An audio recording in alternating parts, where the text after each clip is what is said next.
تو ساری زندگی کی نیکیاں عمر کے ایک طرف ہے اور حضرت صدیق اکبر کی نیکی ایک طرف ہے. اتنا بڑا مقام جو ہے حضرت سیدنا صدیق اکبر رضی اللہ عنہ کا ہے. تو ایک مرتبہ اللہ کے رسول فرماتے ہیں ابو بکر یہاں پر آؤ. تو آ جاتے ہیں حضرت سیدنا صدیق اکبر. مانے بات ہوتی ہے یا رسول اللہ کیا ہے؟ تو بولتی ہے کہ آپ جا کر میرے مصلی پر نماز پڑھو. میں آ نہیں سکتا, آپ جا کر نماز پڑھو. یہ کون بول رہی؟ یہ سید الانبیاء بول رہی, یہ آقا دو جہاں صلی اللہ علیہ وسلم بول رہی, آپ جا کر نماز پڑھائیے. اب صدیق اکبر کیا کرتی ہیں؟ اللہ کے رسول کے بات کو ٹال نہیں سکتے, اب آ جاتے مصلی پر. اب اللہ کے رسول اس وقت میں بیمار تھے, اس لیے اللہ کے رسول مصلی کے پاس آ نہیں سکتے تھے, پڑھا نہیں سکتے تھے. اس لیے اللہ کے رسول نے حضرت سیدنا صدیق اکبر کو بھیج دیا. اب صدیق اکبر کیا کرتے ہیں؟ نماز پڑھا کے مصلی کے پاس آ جاتے. اقامت دینے کے بعد تمام صحابہ کیا ہیں؟ پیچھے ہیں. اور حضرت سیدنا صدیق اکبر نماز پڑھا رہی. اب جیسے نماز پڑھا رہی تو اللہ کے رسول سوچتی کہ چلو مسجد کو جائیں گے.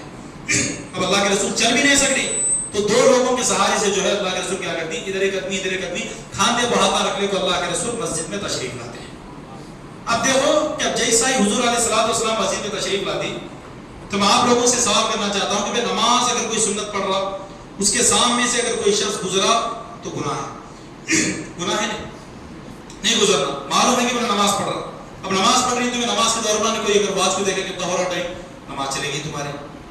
اگر ادھر کوئی تو نماز پڑھ رہا تو نے کیا کر رہا, کتنے رکعت پڑھ رہا, کتنی سنت پڑھ رہا, نفل پڑھ رہا, نے کیا کر رہا کیا نہیں. ادھر اگر ہم چھاگے تو ہماری نماز چلے گی, ادھر اگر دیکھے تو نماز ہماری چلے گی. اب امام صاحب کے سامنے نماز پڑھ رہی فرض, اگر نماز پڑھتے پڑھتے امام صاحب کے سر کو اگر بال کو بھی اگر تمہیں دیکھے تو آپ کی نماز چلے گی.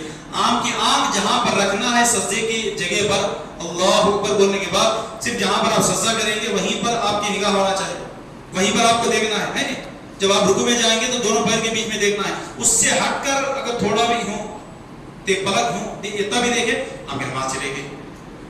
چلے جاتی تو چلے گی. اب اللہ کے رسول مسجد میں تشریف لاتے ہیں. اب جیسے ہی مسجد میں آتی تو تمام صحابہ نماز پڑھ رہے ہیں. پڑھانے والے کون ہیں؟ صدیق اکبر ہے. پڑھنے والے تمام صحابہ ہیں. اب اللہ کے رسول جیسا ہی مسجد میں جب تشریف لاتے ہیں تو تمام صحابہ نماز پڑھے. تو اللہ کے رسول کیوں آئے؟ اللہ کے رسول پہلے آ سکتے تھے, نماز کی حالت میں اللہ کے رسول کیوں آئے؟ اس لیے آئے اللہ کے رسول کہ جس طرح سے صحابہ میرے پیچھے نماز پڑھتے تھے تو کیا میرے صدیق کے پیچھے بھی نماز پڑھ رہی کیا نہیں پڑھ رہی, دیکھنے کے بعد سے اللہ کے رسول مسجد کو جس طرح سے میرے پیچھے صحابہ پڑھتے تھے تو اسی طرح کیا ان کے پیچھے بھی نماز پڑھ رہی نہیں پڑھ رہی. اب ایک استاد پڑھا رہی, بھائی ڈر کو کیا کرتی, پورے بچے پڑھتی. اب کسی اور کو بولا بچے کو بھائی جب دیکھ لے تو میرے پاس کیا ہے, بچہ ادب سے بیٹھ جاتی. اگر اسی کو میں بٹھایا تو کیا کرتی, میرے پاس جتنے ادب سے بیٹھتی, بچے ادب سے بچے کے پاس نہیں بیٹھتے, کچھ شرارت کرتی. اب اسی طرح اللہ کے رسول سوچی کہ جس طرح سے میرے صحابہ میرے پیچھے نماز پڑھا کرتے تھے, کیا صدیق کے پیچھے بھی اسی طرح نماز پڑھ رہی؟ تو اللہ کے رسول دیکھنے کے بعد سے آتے. اب جیسے دیکھنے کے بعد سے آتی تو دیکھ لیتی. اب دیکھنے کے بعد خاموش تو کھڑے ہو جانا اللہ کے رسول, نہ چلے جانا. اللہ کے رسول کیا کرتے ہیں, صفے چیرتے ہوئے اللہ کے رسول سامنے آتے ہیں. نماز پڑھ رہی صحابہ, امامت صدیق اکبر کر رہی. اب جیسے اللہ کے رسول مسجد میں تشریف لائے تو نماز کی حالت میں یہ حکم ہے کہ اگر نگاہ اٹھا کر دیکھیں تو نماز چلے گی, آزو بازو میں اگر دیکھیں تو آپ کی نماز چلے گئی. آپ غلط اگر سوچ رہے تو آپ کی نماز چلے گی, پھر آپ دوبارہ آپ کو نماز دہرانا. جب اللہ کے رسول مسجد میں آئے تو صحابہ سمجھ گئے کہ اللہ کے رسول آئے. اب یہاں پر میں آپ سے سوال کرنا چاہتا ہوں, صحابہ کو کیسے معلوم ہوا اللہ کے رسول آئے بول کے؟ صحابہ کو کیسے معلوم؟ تو صحابہ کس طرح سے معلوم کیا کرتے تھے؟ اب دیکھو آپ تعجب ہو جائیں گے.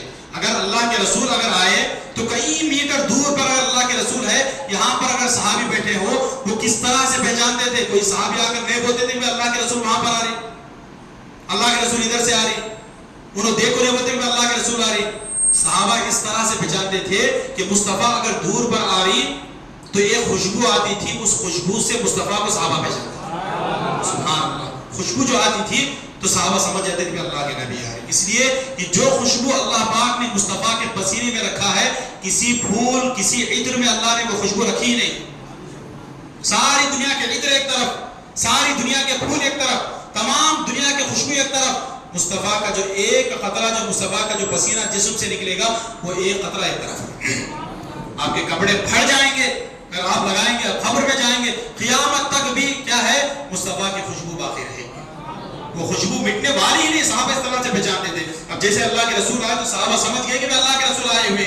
اب جیسے ہی ہے تو صحابہ کیا ہو جاتی, سائڈ کو ہو جاتی, ایسا رکعت بند کو سائڈ کو آ جاتی صحابہ. اب جیسے ایسا سائڈ کو آتے رہتی صحابہ, اسی طرح اللہ کے رسول سامنے آتے رہتی. اب جیسے پورا سامنے آ گئے, اب صدیق اکبر کیا کری, بس نماز پڑھا رہے. اب صدیق اکبر کو معلوم نہ کس طرح سے معلوم ہونا, اب صحابہ کیا ہے, کھڑے ہو کر کیا کرتی, اس طرح سے تھالیاں مارتے صحابہ. اب جیسا ہی تھالیاں مارنا تھا، ایک مارے تو آواز نہیں آتی، 100 مل کو اگر مارے تو آواز آتی. اب جیسے 100 مل کو جیسے تھالیاں مارتی تو صدیق اکبر سمجھ جاتے ہیں کہ اللہ کے رسول آئے ہوئے ہیں. اب صحابہ کیا کرتے ہیں، نماز نہیں توڑتی، اب نماز باندھے، رکعت باندھے ہوئے ہیں.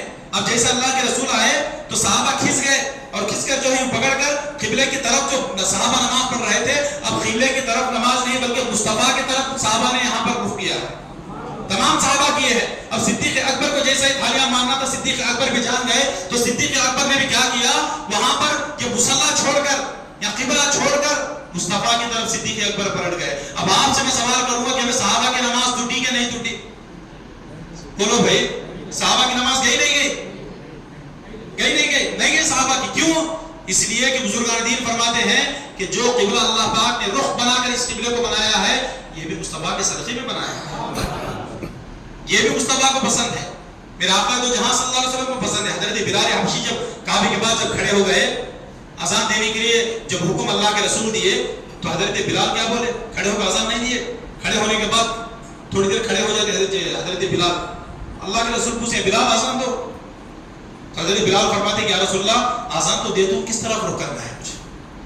تو اللہ کے رسول فرماتے ہیں کہ جس طرف تمہارے مصطفیٰ کھڑے ہیں اس طرف رخ کر کے اذان دے دو. سبحان اللہ. وہ رخ کون سا تھا؟